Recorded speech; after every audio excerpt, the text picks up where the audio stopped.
নমস্কাৰ বিশেষ সংবাদৰ সৈতে ষ্টুডিঅ'ত মই সুশীল পাটোৱাৰী ৰাজ্যৰ এজন জ্যেষ্ঠ সাংবাদিক যিগৰাকী একেধাৰে এটা বিশেষ বৈদ্যুতিক মাধ্যম আৰু এখন দৈনিক খবৰ কাকতৰ মুখ্য সম্পাদক ছ'চিয়েল মিডিয়াৰ জৰিয়তে শেহতীয়াকৈ তেখেতে অসমীয়া বাতৰি কাকতৰ চৰম অসহায় অৱস্থা এটাৰ ছবি এখন দাঙি ধৰিছে তেখেতৰ বক্তব্যৰ সাৰাংশ এই যে অসমীয়া পাঠকৰ অনিহাৰ বাবে খবৰ কাকত চৰকাৰৰ বহতীয়া হ'বলৈ বাধ্য হৈছে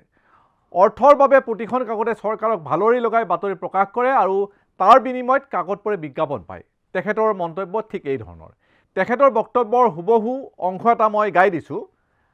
তেখেতে কোৱা মতে অলপতে সমালোচনাত্মক বাতৰি বেছি হোৱা বা মনপুত বাতৰি নোহোৱা বাবে প্ৰায় এমাহ আমাৰ কাকতত চৰকাৰী বিজ্ঞাপন বন্ধ কৰি দিয়া হ'ল এয়া আছিল তেখেতৰ মন্তব্য যেহেতু এখন কাকতৰ মুখ্য সম্পাদকৰ এনে স্বীকাৰোক্তি নিশ্চিতভাৱে এই কথা 100% সত্য বুলি আমি গণ্য কৰিব পাৰোঁ তেখেতৰ সম্পাদনত প্ৰকাশিত হৈ থকা কাকতখনে বৰ্তমান নিয়মিতভাৱে চৰকাৰী বিজ্ঞাপন পাই আছে অৰ্থাৎ ক'ব পাৰি যে কাকতখনত এতিয়া চৰকাৰে বেয়া পাব পৰা বা চৰকাৰক সমালোচনা কৰা বাতৰি প্ৰকাশ নহয় এয়া ৰাজ্যখনৰ বাবে নিশ্চয়কৈ এটা ভয়ংকৰ বাৰ্তা সংবাদ মাধ্যমক সাধাৰণ জনতাই নিৰপেক্ষ হিচাপে গণ্য কৰে কিন্তু সেই নিৰপেক্ষতাত চৰকাৰৰ হস্তক্ষেপ অৰ্থাৎ মত প্ৰকাশৰ অধিকাৰ চৰকাৰে কাঢ়ি লৈ গৈছে দেশত এতিয়া এনে এক পৰিস্থিতিৰ সৃষ্টি হৈছে যে ন্যায়ালয়ে চৰকাৰক সোঁৱৰাই দিব লগা হৈছে যে বাক স্বাধীনতা মত প্ৰকাশৰ অধিকাৰ নাগৰিকৰ এক গণতান্ত্ৰিক অধিকাৰ গণতন্ত্ৰত চৰকাৰক সমালোচনা কৰাৰ সম্পূৰ্ণ দায়িত্ব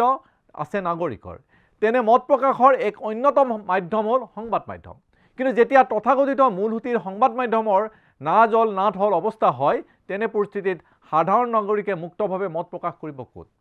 মই তথাকথিত মূলসুঁতিৰ সাংবাদিক বা সংবাদ মাধ্যম বুলি এইভাৱেই কৈছোঁ যে সেই চাম সংবাদ মাধ্যমে আমাৰ দৰে পৰ্টেলৰ জৰিয়তে সাংবাদিকতা কৰা সকলক সাংবাদিকৰ গণ্ডিত নাৰাখে বা চৰকাৰেও সেই মান্যতা আমাক নিদিয়ে সেইলৈ আমাৰ তিলমাত্ৰ আক্ষেপ নাই বা কোনো ধৰণৰ ক্ষোভ নাই চৰকাৰে আমাক মূলসুঁতিৰ সাংবাদিক হিচাপে স্বীকৃতি নিদিয়াটোৱে আমাৰ কাৰণে আশীৰ্বাদ আৰু আমাৰ মাধ্যমটোক বহু উপকৃত কৰিছে চৰকাৰক ভাল লগাবলৈ আমাৰ দৰকাৰো নপৰে যিহেতু খবৰ কাকতৰ সম্পাদকে কোৱাৰ দৰে আমি কোনো চৰকাৰী বিজ্ঞাপন লাভ নকৰোঁ বা চৰকাৰী বিজ্ঞাপনৰ ওপৰত আমি নিৰ্ভৰশীল নহয়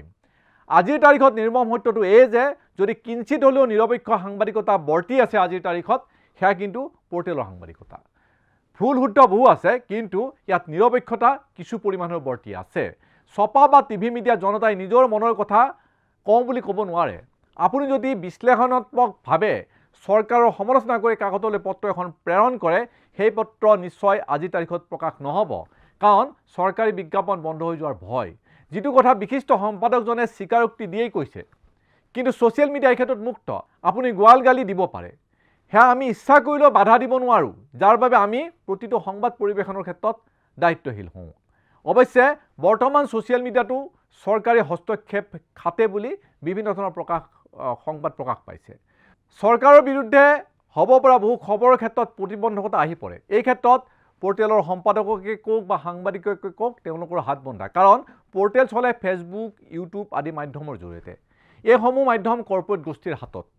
চৰকাৰৰ নিৰ্দেশ তেওঁলোকে মানিব বাধ্য কিন্তু তাৰ পিছতো ছ'চিয়েল মিডিয়াৰ জৰিয়তে জনতাই নিজৰ ভাৱ কিছু হ'লেও প্ৰকাশ কৰি আছে সেয়া কিন্তু ৰোধ কৰিব পৰা নাই অৰ্থাৎ ক'ব পাৰি যে পৰ্টেলসমূহ ভাড়াঘৰত থাকি ভাড়াঘৰৰ মালিকক গালি দিব পৰা বিধৰ এক মাধ্যম পুনৰ আহিছোঁ মই মূল প্ৰসংগলৈ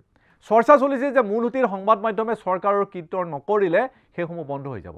এখন কাকত প্ৰকাশ কৰাৰ খৰচ হেনো 15 টকা আৰু পাঠকে লাভ কৰে 9 বা 10 টকাত অৰ্থাৎ প্ৰায় 5 টকা তেওঁলোকৰ লোকচান হয় টিভিৰ ক্ষেত্ৰত এই খৰচ আৰু ভয়ংকৰ বিনামূলীয়াকৈ টিভি চেনেল দৰ্শকক দেখুৱাবলৈ কোটি কোটি টকা খৰচ কৰিব লগা হয় কৰ্তৃপক্ষই এই যে Tata sky dish TV Airtel আদিত উপলব্ধ হয় টিভি চেনেলসমূহ সেই উপলব্ধ কৰাবৰ বাবে ৰাজ্যৰ টিভি চেনেলসমূহে প্ৰত্যেককে অৰ্থাৎ Tata sky dish TV Airtel আদিক বছৰেকত কেইবা কোটি টকাকৈ পৃথকে দিব লগা হয় আৰু এই ধৰণে যদি আপুনি 3-4টা যদি বিতৰক গোষ্ঠীক যদি আপুনি হিচাপ কৰে তেতিয়াহ'লে ন্যূনতম 10 কোটি টকা টিভি চেনেলে এই ডিষ্ট্ৰিবিউশ্যনৰ নামত বিতৰণৰ নামত খৰচ কৰিব লগা হয় এয়া ন্যূনতম হিচাপ বিনিময়ত দৰ্শকৰ পৰা এটা টকাও নাপায় কাৰণ দৰ্শকে এই চেনেলসমূহ চোৱাৰ বাবদ পইচা নিদিয়ে বা দিব লগা নহয় তেনেস্থলত টিভি চেনেলসমূহৰ একমাত্ৰ উপাৰ্জনৰ উৎস হয় বিজ্ঞাপন চৰকাৰী বিজ্ঞাপন পোৱা মানে যেন সোণত হোৱা গছৰা গতিকে অনুমান কৰক এনে পৰিস্থিতিত কোনোবা টিভি চেনেল বা খবৰ কাকতে চৰকাৰক কঠোৰ সমালোচনা কৰাৰ সাহস কৰিব পাৰিবনে গতিকে তৈলমৰ্দনৰ বাতৰি স্বাভাৱিক আৰু এই যি তেওঁলোকৰ ক্ষতি হৈ থাকে, অৰ্থাৎ যিসমূহ তেওঁলোকে টিভি চেনেল বা বাতৰি কাকতৰ এই যি লোকচান, এই লোকচানৰ জোৰা মাৰিব লগা হয় চৰকাৰী বিজ্ঞাপনৰ জৰিয়তে। গতিকে সেই যুক্তিত চৰকাৰৰ সকলো ভাল বেয়া কামক সমৰ্থন কৰিবলৈ খবৰ কাকত বা টিভি বাধ্য। অৰ্থাৎ আওপকীয়াকৈ ক'ব পাৰি যে আজি অসমত টিভি বা খবৰ কাকতে কেৱল আৰু কেৱল চৰকাৰৰ চমকবোৰহে প্ৰকাশ কৰিব পাৰে, সমালোচনা নহয়। এনেবোৰ কথা জনাৰ পিছত পাঠকে কিনাটোতো দূৰৰ কথা, এনে দিলেও পেপাৰ হয়তো নপঢ়িব। তাৰ বাবে কেৱল পাঠকক দোষ দি লাভ নহ'ব। এই পৰিস্থিতিৰ পৰা পৰিত্ৰাণ পোৱাৰ বাবে সংবাদ মাধ্যম, পঢ়ুৱৈ, চৰকাৰ সকলোৰে দায়িত্ব আছে।